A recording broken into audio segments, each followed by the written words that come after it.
Hey everybody, Matt here with Games Abyss, alongside as always my cohort, my partner in crime, Andy Asamaka. Say hi to the folks, Andy.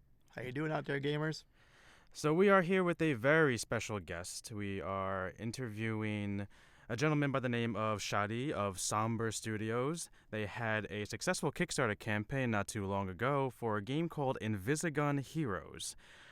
But you probably don't want to hear about Invisigun Heroes from me or Andy. Chances are you want to hear it from the horse's mouth himself. So, joining us here is Shadi. Thanks so much again for giving us this opportunity. No problem. Thanks for having me. So, first off, congratulations on your successful Kickstarter campaign, raising over $36,000 to bring Invisigun Heroes to life. It's very exciting. But what would you say is the most daunting part of your entire campaign process? Oh man, good question. First of all, thanks. Yeah, That was congratulations. yeah, thanks a lot. Yeah, that was a major relief. Um, the most daunting part, so like during it was pretty crazy, and it was way more work than I expected. I mean, even though I read how much work you should expect, So definitely did your research it just beforehand. but I was, yeah, I did a lot of research beforehand, especially for like similar Kickstarters, and just asked as many people as I could about their process and stuff. But then I also, PAX South was right in the middle of it, and I mean that was awesome. It was like really good timing for publicity for the campaign too. But it was also like a ridiculous amount to do to do both of those at once. But yeah, I mean I think just all of that was like kind of crazy. But now that it's over, I mean the rewards are almost fulfilled. So, well, not fulfilled, but the art prints are all done, and the buttons and everything. So just have to ship them, and then uh, yeah, basically the hard part is now the rest of this, Awesome. which is working on the online multiplayer. Well, the one thing that I can definitely say probably was not daunting was that cool intro video that you had up on your Kickstarter. And funny fact here, Andy actually also has a puppet modeled after himself, which he lovingly calls Handy. Handy Andy. Handy Andy.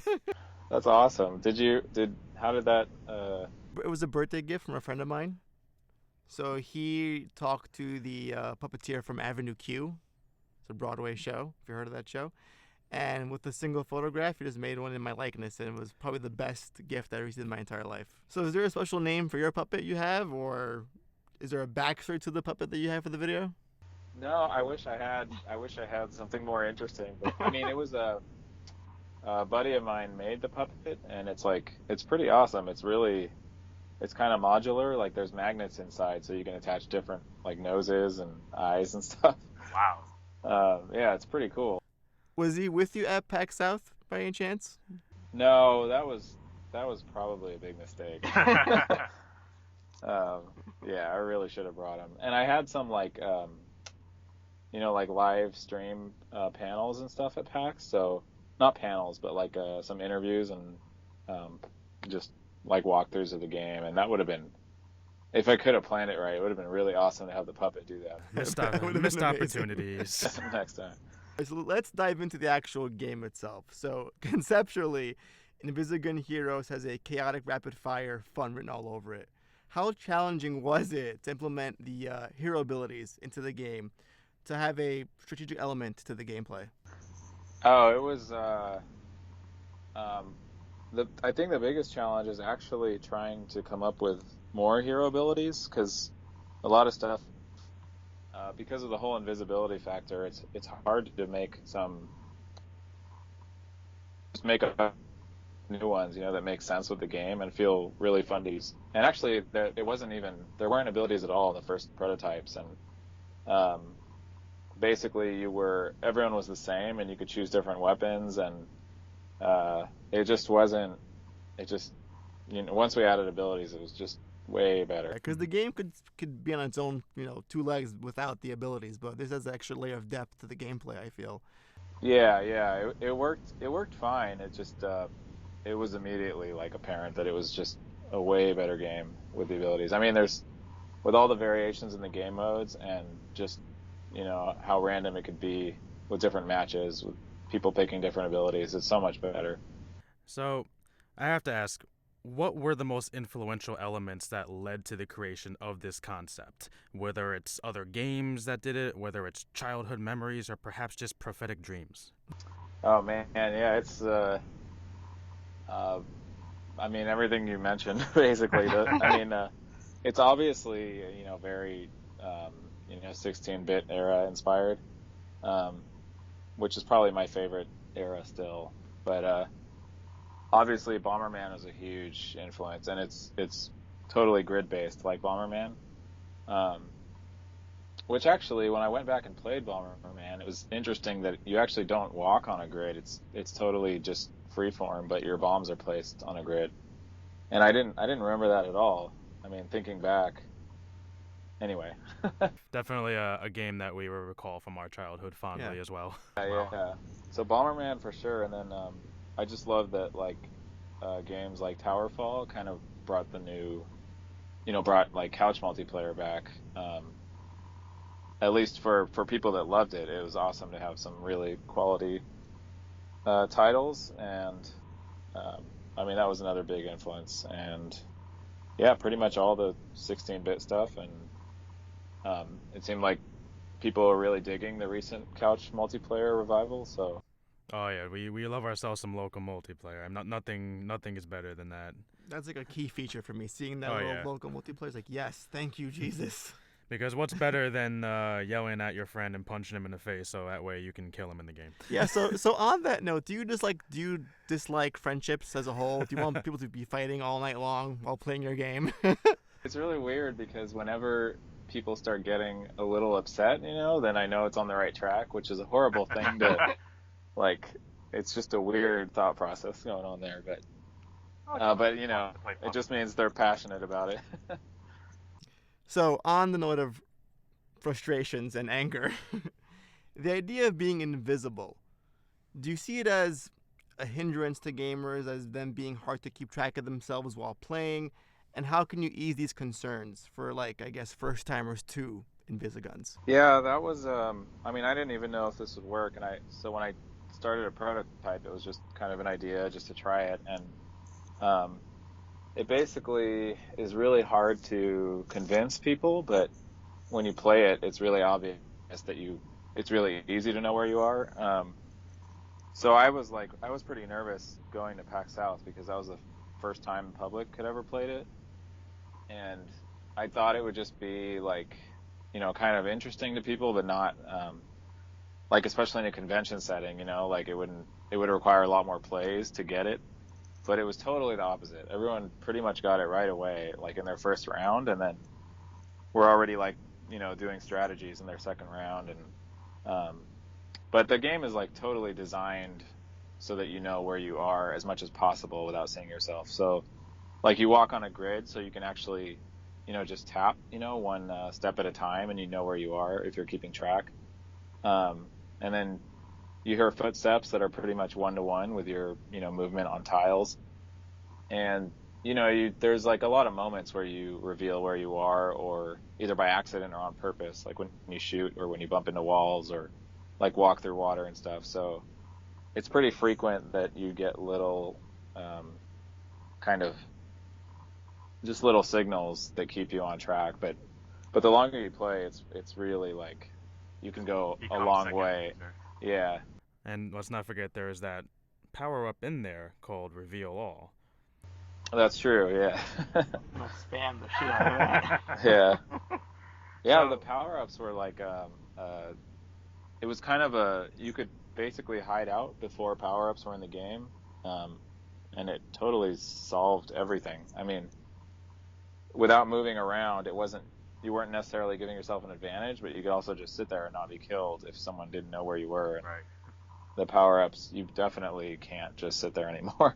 If you let someone collect a few of them, then they're, just way more powerful than you. So it's easy to say that a game's soundtrack is integral to cultivating the right atmosphere.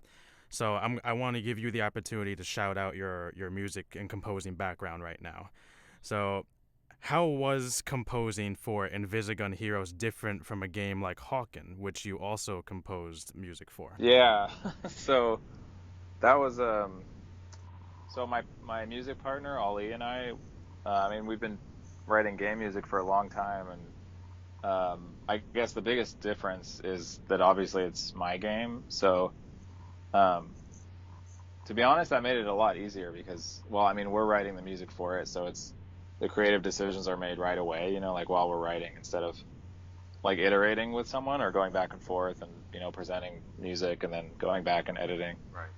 So it's pretty much just like, um, it's easy to stay on the right track for this game. But I mean, I think that's the biggest difference, and obviously it's really close to my heart, so it's makes it really exciting, like when we're working on tracks or finishing up a track. Um, and yeah, I'll be really excited to release the soundtrack too. So we're basically maybe like 75% of the way through the soundtrack right now. It actually just got longer. Well, so basically the idea was to have one track per planet before, and now it's 2 tracks per planet, at least, so it's a good size album, at least 10 or 11 songs. And for the folks out there, what is the name of your duo with your partner? You guys do have a studio name for this, right? Yeah, so Paper Sound is our music artist name, which could be changing soon. I'm not sure. There's there's actually a band called the Paper Sound, and Wow. it's been causing some a little bit of complications. So actually, I think the Hawkins soundtrack is under their artist name on Amazon. So, and apparently, it's almost impossible to change that after it's up. Hopefully, they turn out to be cool people. Yeah, we talked to them a little bit. We're just we're thinking about changing our name, so we'll see. Hopefully, it's not as big of a deal as it sounds. Any potential like band names you're thinking of right now, or you're just kind of waiting to see how this thing turns out with this? No, we've been tossing ideas around. I mean, I think we do want to do it soon, but yeah, just kind of a new artist name. So we've seen a lot of audio-visual cues on the planet and in the campaign videos, such as puddles and trees. How will this differ from each planet in the game? Oh yeah, that's one of my biggest goals, is that I really didn't want the planets to be just like reskinning of the same experience of another planet, like just another way to see footsteps or something. I wanted all of them to have something really unique. So I mean, 3 planets are done now, and they do have different interactive elements. Like the forest planet's basically that's the most basic one, and that's for everyone learning the game. And that's pretty much just some basic stuff, like leaves falling out of trees and the puddles, water footsteps and stuff like that. So, and then progressively the planets will get more complex with their interactions as you get better at controlling, knowing where you are, and just the game in general. And they'll all have just really unique things. Like the city has security cameras that will kind of aim at players nearby in a radius, and then there's automatic doors they'll block shots, but you can kind of fake going in one or actually go through one, and there's a lot of interactions there. And then there's a ice planet that's probably halfway done, and there's I'm basically working on 2 more now, like a fire lava world and a desert temple planet. All right, very cool. That's definitely going to keep you busy for a little longer, I'm sure. Yeah, definitely. Yeah, I really do want them to have just totally unique interactions. Very good. So, can we expect a rich backstory for some of these characters, or some kind of a semblance of a cohesive story, or is it more important for you to focus on gameplay and replayability first and foremost? That's definitely my priority first and foremost, but I always liked the kind of ridiculous, like Nintendo stories, or just like, I mean, the setup was there just almost because it was expected to be, and it was just ridiculous setups. But I do have something kind of planned for that, but it's not like it's not super involved. But actually, a lot of people kind of asked about that at PAX, so I think more people would be interested in something fleshed out there. And I mean, I kind of have a setup for it, so I'll save that for the game. But and I've been still like experimenting with maybe a single player puzzle mode, and if so, that would tie into the story a lot. That sounds great. Yeah, I mean, we should But just it's totally ridiculous though. So don't like. Oh no, no, like it's supposed to be. It should be. It should be.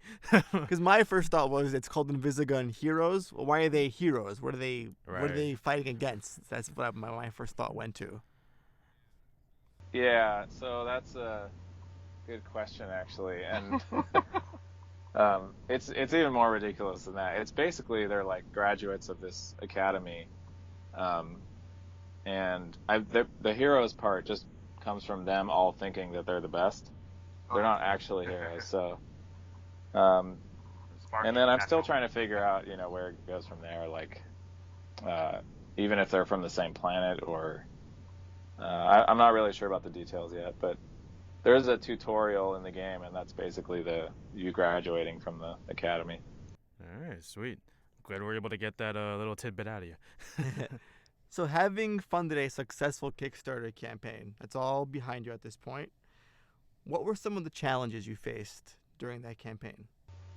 I think so exposure obviously is like the really hard part, and I mean, I was lucky on a couple of fronts. I was planning to launch in mid-January anyway, but it turned out that PAX South was a perfect opportunity right in the middle, and that really helped with exposure. But and then on the first day, I think Kotaku blogged about it, and that was like, honestly, even to the end of the campaign, that was still the biggest influence on traffic and donations. So I got really lucky there, and I think I didn't expect the amount of work it would be to like try to keep up communications with, as much as possible, like press or streamers. And actually, that's something I definitely did not plan well enough, was contacting as many streamers as I could before, because even if they were receptive to it during the campaign, their schedule is obviously booked pretty far in advance, and it's not easy. Like, a lot of them were really interested, but they wouldn't be able to do it until after the campaign. So that's definitely something to do earlier. Well, it's a really great learning experience for your next campaign. Yeah. It'll boost game sales when the game actually comes out. Sure. Yeah, that's for sure. I mean, still really valuable contacts, and like they're totally, a lot of people are really down to stream it later. So, well, definitely add us to that list. We definitely want to stream it. So, based on the measure of success you found with the campaign, how confident are you that we'll see major console releases for Invisigun Heroes in the future? Oh, I'm more and more confident by the day after the campaign ended. Nice. I mean, it's just been going really well talking with the big three, basically, and especially at PAX, a lot of them, like Sony, came by the booth, and then I've been talking in emails with Nintendo and Microsoft, and basically I've been accepted to all three, so that's like awesome. And that's incredible. yeah, I already got Xbox One dev kits, so I'm like, I can't even believe it, but it's definitely. Yeah. That's really exciting. Congratulations Yeah. on that alone. Thanks a lot. Thanks. Yeah, it's really awesome. I mean, especially like Nintendo, I didn't really think about it at the time, but that was, one of my dreams since I was little, and it was just weird to like see that email from them. But yeah, we'll see how it goes. Like I've never done a console port or worked on a console, so at least it's in Unity 5, so it should be pretty straightforward. But I'm sure there'll be some technical challenges coming up. You mentioned you were at PAX South last year. So, and that was due to the campaign and for publicity. So we're curious now, with PAX East around the corner, will you be at that convention? Just say yes. Say yes. Unfortunately, no. The campaign has ended, and we get it. Yeah, no, I can't. I mean, I would really want to, but I think I just have to like bunker down and, like put all this support to good use right now. it's just expensive, Like I'd love to go to all of them, but I just can't. It's a lot of money, and then That's how we feel. Yeah. yeah.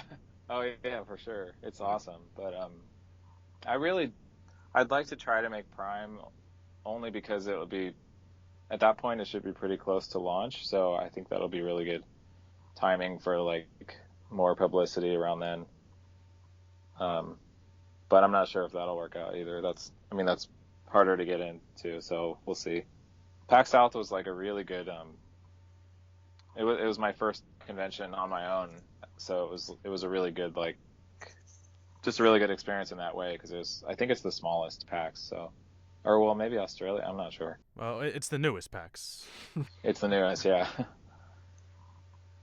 Well, we certainly hope to see you at a future convention this year, whether it be PAX Prime, whether it be maybe even E3. You never know what'll happen between now and then.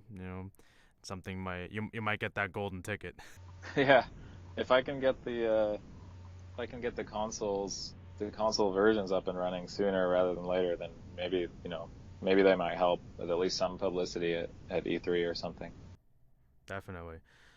Well, Shadi, thanks again so much for doing this with us. It was very insightful, and I'm pretty sure you just rose everybody's excitement level for Invisigun Heroes tenfold. Oh man. Thanks a lot. Yeah, thanks for having me. All right, so everybody, if you like what you hear about Invisigun Heroes, let us know in the comments below and tell us if you can't wait to play this wonderful, marvelous, chaotic, yet strategic game about heroes who may or may not be from the same planet. That's what we found out today. That's what we're taking away from this. Now, where can our listeners find you, Shadi, for all your updates on Invisigun Heroes? I think the easiest is just Twitter. It's just at Shadi Radio. Shadi like my first name and then radio. And then Sombr.com, that's Sombr without an E, is basically the game studio site. So, it's pretty easy to find my contact info there too. Very cool. So definitely follow Shadi and Sombr, and don't forget to follow our humble little selves as well on Twitter at GamesAbyss.